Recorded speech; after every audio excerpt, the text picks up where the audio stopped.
Hello my quilting friends! Leah Day here with a new Dresden plate video. Are you wondering how to create the many different petal finishes on your Dresden plate blocks? Well, today I'm having a Dresden plate party as I explore all the different edges that you can create for your Dresden plate petals. And then you can mix and match and create so many different Dresden plates. So let's get started first learning how to create a pointy petal Dresden plate together. To create a pointy petal Dresden plate, the first thing is to cut out a tumbler shape like this. Then we're going to fold it in half, right sides together, and give it a little quick press. That's going to form a crease line straight down the middle of the tumbler shape. Then you're going to take it to your machine and stitch a 1/4 inch from this wide edge. So here's what it looks like after I get my petal stitched, and I do a little bit of back stitching right here at the fold just to reinforce it, because that fold is about to turn into a point. Now I'm going to trim away just a little bit of that fabric right at the point. It just helps it turn. So I trimmed it down to about 1/8 of an inch from the stitching. And now I'm going to stick my thumbs into it and start to press that seam allowance flat. So I'm just finger pressing that open. And now I'm going to turn the whole thing right side out. Just like that. And then grab some kind of point turner. This is just a regular point turner. You can find these in the sewing section or the quilting section of your hobby store or your quilt shop. And I'm just turning that point out, making it nice and pointy. And then to make this nice and symmetrical so it doesn't end up kind of wonky that way, I'm going to line up this seam allowance with that crease line that's still there and still visible down the middle of my petal. So I'm going to give it one last press. And you can kind of poke at that point and make it as sharp and pointy as you like, but this looks pretty good to me.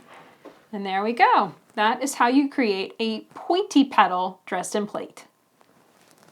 The next style of petal requires a turning template, so I'm going to make one real quick. This is just a piece of freezer paper, and I'm pressing it waxy side down to my pressing board, and then I'm going to top it with another sheet of freezer paper. Again, waxy side down. This is going to create a nice, stiff template for me to turn against.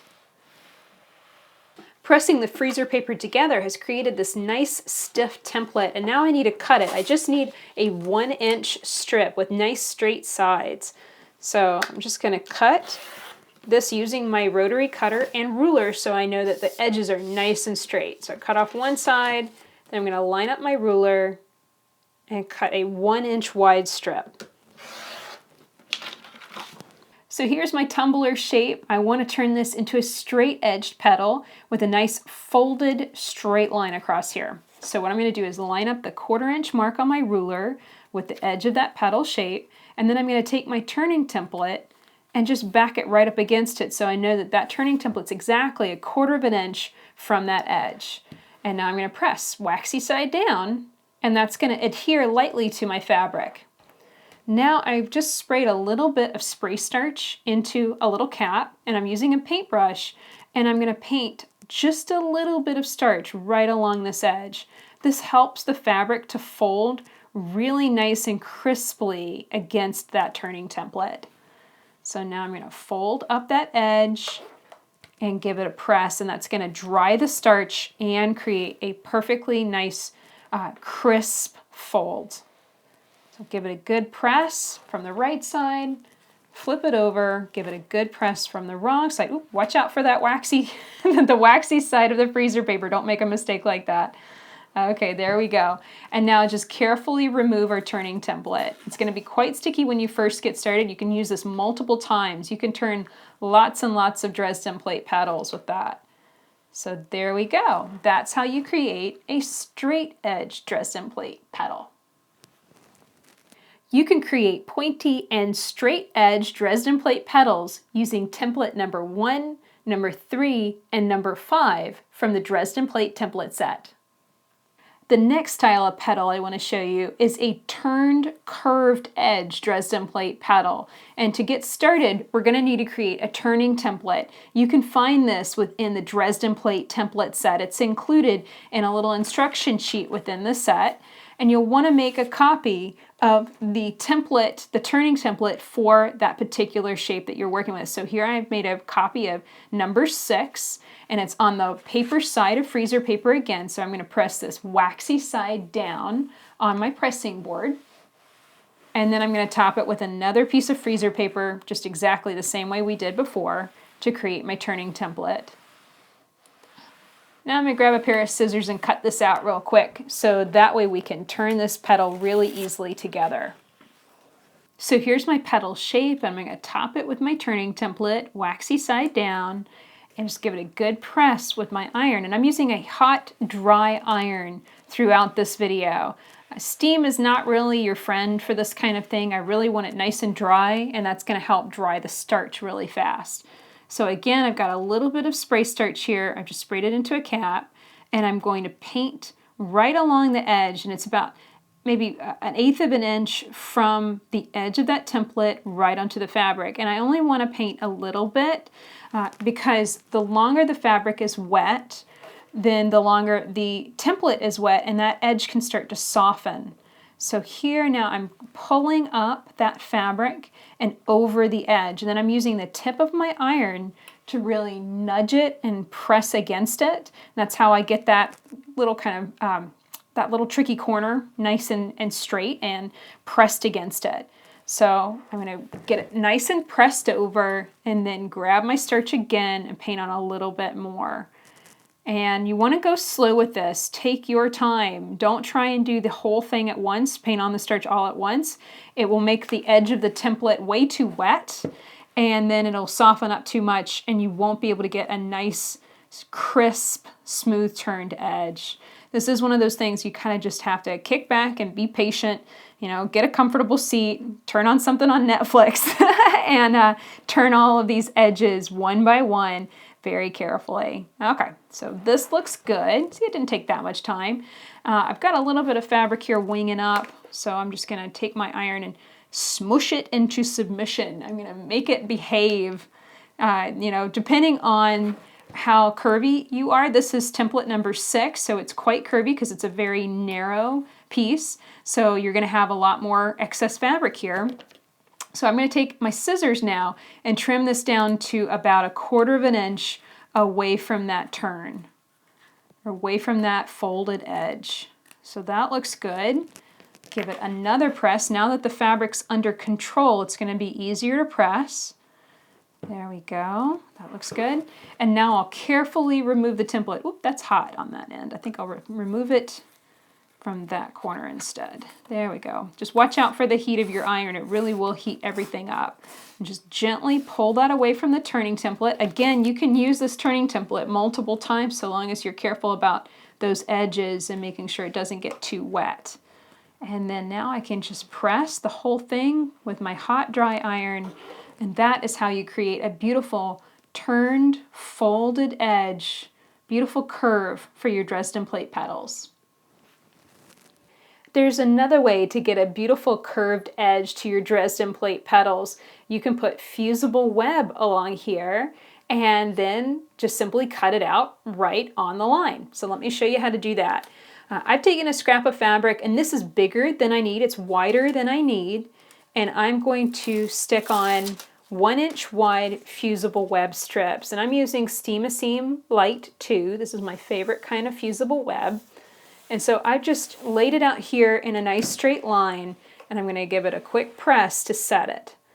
And so with fusible web, you don't want to press way too long. That can cause the glue to evaporate. So usually I just run through with just a quick pass across my iron back and forth. And with Steam-A-Seam, I'm pretty sure I have this right. You use a dry iron to start with, and then whenever you're setting it, whenever you have your piece finished, cut out, and ready to set, that's when you turn on the steam. So now that I have this fused in place, I'm going to trim this strip down to 5 1/4 inches. So I've created my strip and I've trimmed it down to 5 1/4 inches wide, and now it's time to cut out my petal shapes. And you can see I'm lining this up so that the petal shape is running over that fusible web area. And I want to make sure that this bottom edge is nice and straight. I don't want to go on there wonky or anything like that. I want it to be nice and straight, just like that. And now I'm going to cut across one side. And really I'm just aiming to go straight across right off the fabric. Now I'm going to rotate the whole thing around because I'd like to keep cutting with my dominant hand. Make sure that the template hasn't shifted. And now I'm going to cut the opposite side. I'm going to go straight out and then I'm going to come straight back down. So that's how you cut out the petal shape. I usually just go on ahead and mass cut out all of my petals and then I cut the curves. So here I'm going to cut out this one. And this is different from the way I cut most of the other Dresden plates. Usually I will stagger these. So I'll have one going down, then rotate and go one up, and that uses the fabric with the least amount of waste. Well, with this style, because the fusible web is only along one side, you're going to have to cut and waste a little fabric here, and that's okay. It's going to be that much speedier because you've got the fusible web on that top edge instead. So just cut one at a time, rotate around, and then cut that opposite edge. And it really is good to have the habit of rotating like that. I know it's a little bit of a pain, but I've cut myself doing this and it's no fun. That wastes a lot more time to have a big band-aid in a cut finger.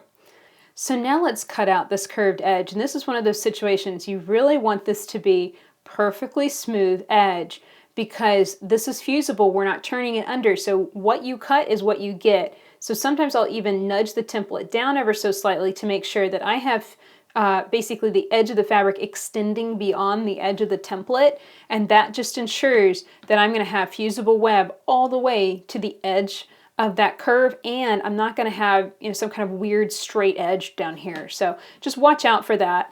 You do want this to be nice and smooth, so really be careful as you cut this and cut a little bit at a time. I'm going to cut straight to the middle, then I'll rotate it around and cut the rest of the edge. And you're going to probably cut this opposite of me if you are right-handed. I do think that a thinner rotary blade, a smaller rotary blade, like a 28 millimeter, would actually be a better choice. That's a 45, and it just feels just a little bit big.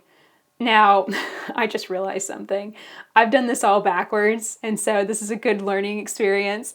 Whenever you're doing this fusible web technique, you want to make sure to put your fusible web on the wrong side of your fabric because then that way it's right side out, right? So I did this the opposite. This fabric's pretty enough. I think it could probably get away with that, but always make sure when you're first attaching that fusible web, you press it onto the wrong side of your fabric and cut that way instead. You can create both of the turned curve and fused curve Dresden plate petals using template number 2, number 4, or number 6 from the Dresden plate template set. With so many different edge finishes, of course, the next thing to do is to create a variety of Dresden plate shapes. So here is a straight edge Dresden plate. Isn't that a beautiful finish? And you can also create, this is an entirely fused edge Dresden plate. And the cool thing is these end up a little bit bigger because you don't lose any fabric to folding under. These will finish at 12 inches, whereas all the other shapes will finish at 11 inches. And then you can mix and match your shapes together. So this is a pointy petal, a straight petal and a curved petal. Now, you are sometimes going to have to deal with weird things happening in the seam allowances. Like here, I'd probably take this and kind of tuck and fold and play with it a little bit until those seam allowances stopped winging out like that. You can see, isn't that a really cute shape? And then here's a straight and pointy variation. And here is fused and straight and pointy variation. So you can do 3 different things all in one block. And here's some points and some turned petals. They look really nice together. Some points and some fused petals. I really like it just playing around with how many different combinations you can do in kind of dividing the block up in different creative ways. That's really fun. This is a pointy and turned edge petal. And here is some fused curves and some straight edges, all combining to create some really beautiful Dresden plates. So that's it for this video. I hope that you enjoyed learning how to piece all of these mini Dresden plate petals today. There's so many different ways that you can finish these edges, and I realized from a comment that someone posted a few days ago that you can also finish the inside edge too. So there's even more things that we can do. There's even more Dresden plates that we can make, and I can't wait to play with them and keep trying new things. So if you're looking for the template set and you'd like to make some beautiful Dresden plate blocks too, you can check it out at leahday.com/Dresden plate. If you have any questions or comments, please post them in the comments section below. I really want to hear from you and answer your questions about piecing Dresden plates. And if you enjoyed this video, please share it with your friends and subscribe to my channel on YouTube. It really helps me out a lot. Until next time, let's go quilt.